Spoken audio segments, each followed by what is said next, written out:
Buongiorno, дамы и господа!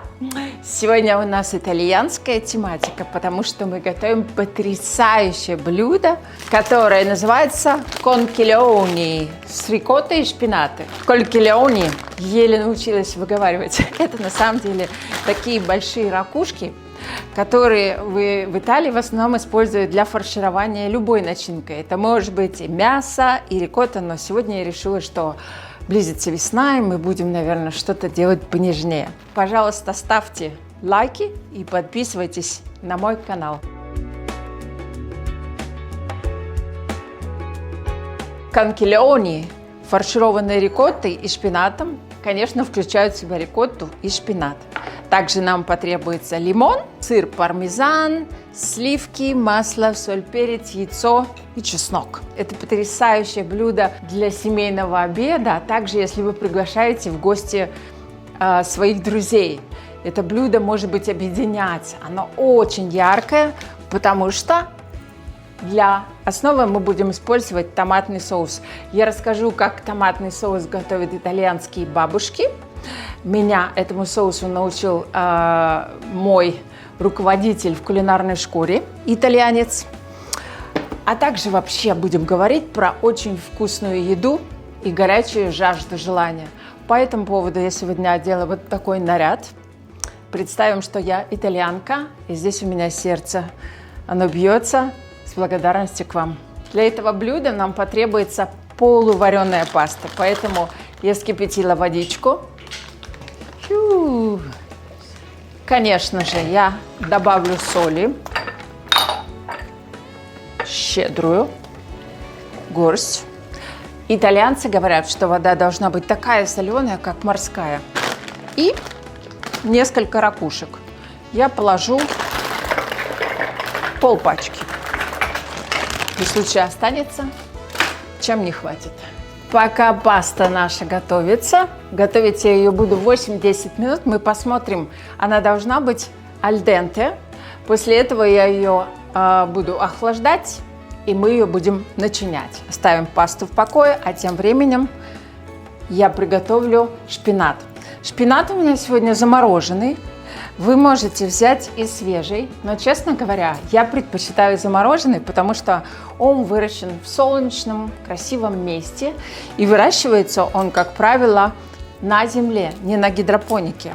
В чем же разница шпината, выращенного на земле, и какое отличие от гидропоники? А очень даже большое. Я буду готовить и рассказывать. Сюда добавлю немного растительного масла, у меня оливковое чуть-чуть. Итак, если вы покупаете зелень, которая выращена в теплице на гидропонике, как у нас в Дубае, то оказывается, что полезных средств в этих овощах зелени в 4 раза меньше, чем если они выращены на земле. Выращенные в почве зелень и овощи содержат до 80 полезных микроэлементов и витаминов. А на гидропонике всего лишь 20. Поэтому, если мы говорим о том, хороши ли замороженные овощи или нет, я бы скорее сказала, что да, они хороши. Я добавила сюда немножко чесночка.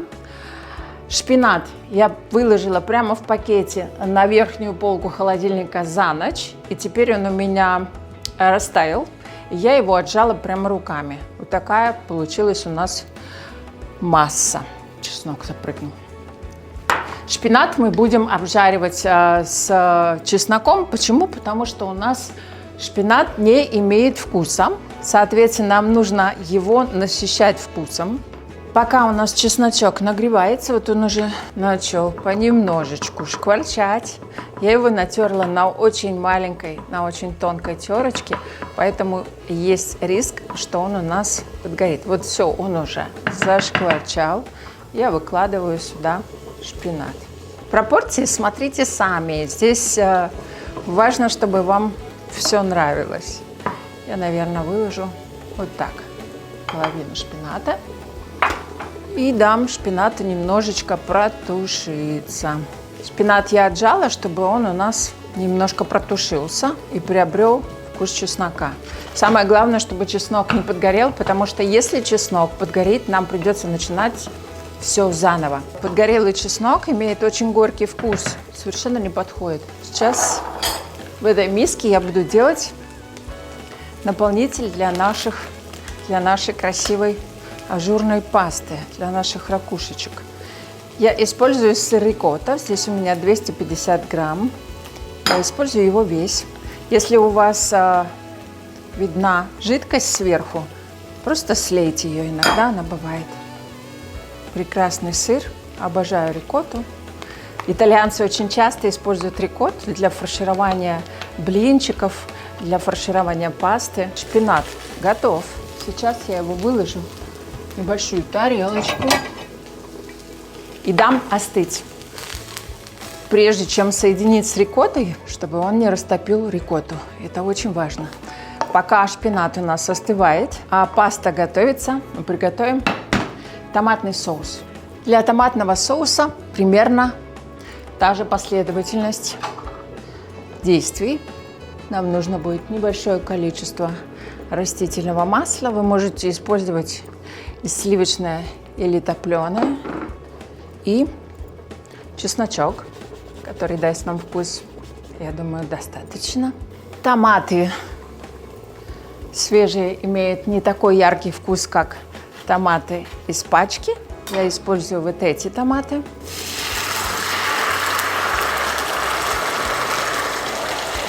Здесь мне нужно всего лишь, чтобы перемешались вкусы чеснока и томаты немного загустились. Я хочу уварить томаты, чтобы была более плотная томатная паста. Томаты я долго тушить не буду. Как только у нас выпарилась лишняя влага, я добавлю сюда травы: тимьян, базилик и орегано. Это такой хороший итальянский букет. Орегано у меня сухой. Буквально вот так раз. Как запахло. И базиличок. Базиличок я использую свой, свеженький, молоденький. Обожаю запах базилика. Таким образом. Вы можете его порезать, но мне нравится, когда целые листики базилика попадаются в соусе. Для меня это, что ли, подтверждение того, что соус домашний, и он приготовлен из свежих ингредиентов. Ароматы стоят потрясающие. Вы можете для баланса добавить сахар. Я ограничусь сегодня солью, перцем. Томаты у меня консервированные, и поэтому они очень сладкие. Еще одна причина, почему я использую консервированные томаты, потому что спелые томаты нынче, увы и ах, не такие, как раньше, и обладают менее ярким вкусом, более водянистые. И, на мой взгляд, соус не такой красивый и яркий. Так, паста у нас готова. Посмотрите, как она красиво выглядит. Пасту я промыла под холодной водой, чтобы остановить процесс готовки. И сейчас я добавлю сюда немного оливкового масла. И пока она будет остывать, она не слипнется. Все. Она ждет своего часа. Соус томатный готов. Шпинат у нас остыл. Продолжаем делать начинку. Здесь тоже есть такой интересный, немножко уберусь, интересный со шпинатом нюанс. Мы добавляем к рикотте. Не обязательно класть весь шпинат. Если хотите, чтобы у вас была более сливочная начинка, вы можете положить поменьше. Напомню, что здесь у нас рикотта, шпинат. Сейчас я хочу добавить немного лимонной цедры. Я добавлю чуть-чуть лимонного сока. Это сделает вкус более острее. Лимон, шпинат, сливочный вкус рикотты потрясающий. Я уже предвкушаю этот вкус. Я думаю, вот так. Достаточно совсем четвертинку лимона. Яйцо помогает скрепить текстуру и сделать начинку более плотной. Так как мы будем наши ракушки фаршировать, нам нужно, чтобы эта начинка не вытекала, оставалась внутри. Это такой секретик. После того, как мы добавили сюда яйцо, я добавлю немного пармезана. Пармезан тоже играет хорошую освежающую роль. Я думаю, в целом 3-4 столовые ложки тертого пармезана будет сюда достаточно. А также он дополняет вкус. Я кладу пармезан почти везде, обожаю его. Но раз у нас блюдо итальянское, то, как говорится, сам Бог велел. Что сюда мы сейчас еще добавим? Конечно же, мы добавим немного соли. Теперь я добавлю перца. Мы помним про 4 вкуса. Сладкий, кислый, горький, соленый. Проверяем. Соленый есть, горький есть. Кислый у нас есть. Немножко добавлю лимонного сока. И сладкий у нас шпинат и рикотта. Теперь все это тщательно перемешиваем.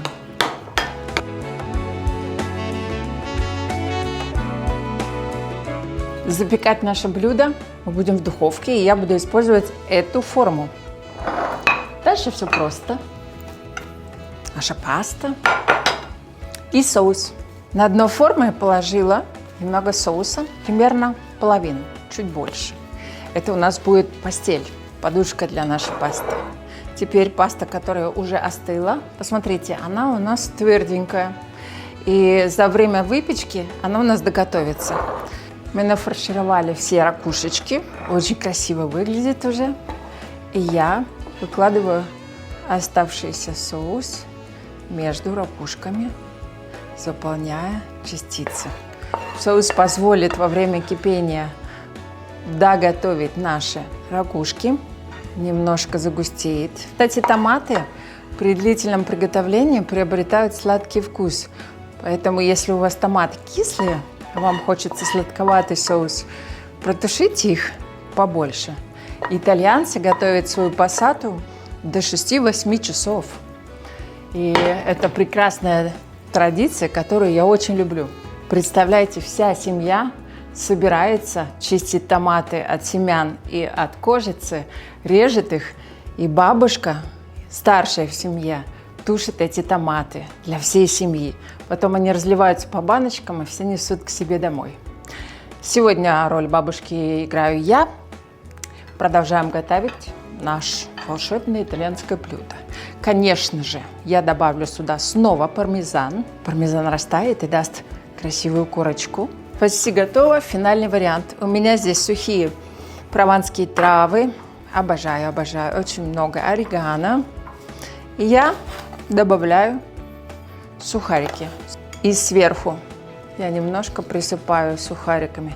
Какую роль играют сухарики? Они, во-первых, впитывают лишнюю влагу и делают поверхность нашего блюда абсолютно хрустящим. Во-вторых, они такой красивый цвет золотистый дают, что просто невозможно удержаться.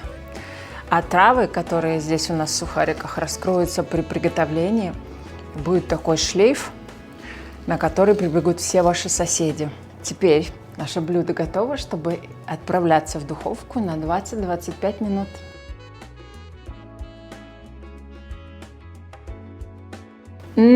Прошло 25 минут, и наши ракушки готовы. Потрясающий аромат. Боже, мне не терпится попробовать.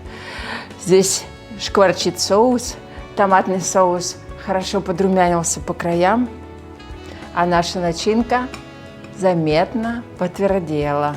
Очень красиво. Сейчас я буду сервировать.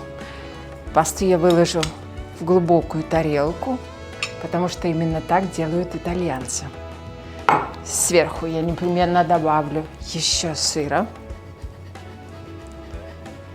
Как вкусно пахнет. И свежий базилик, я думаю, сюда будет очень кстати. Вот как-то так. Ароматы стоят божественные. Мамма мия! Это все, что я могу сказать. Невероятно вкусное блюдо. Комфортное, домашнее, а главное полезное и вкусное. Я надеюсь, оно вам очень понравится. А с вами была Яра. Подписывайтесь на мой канал, ставьте лайки и расскажите про свою пасту, как вам понравилось.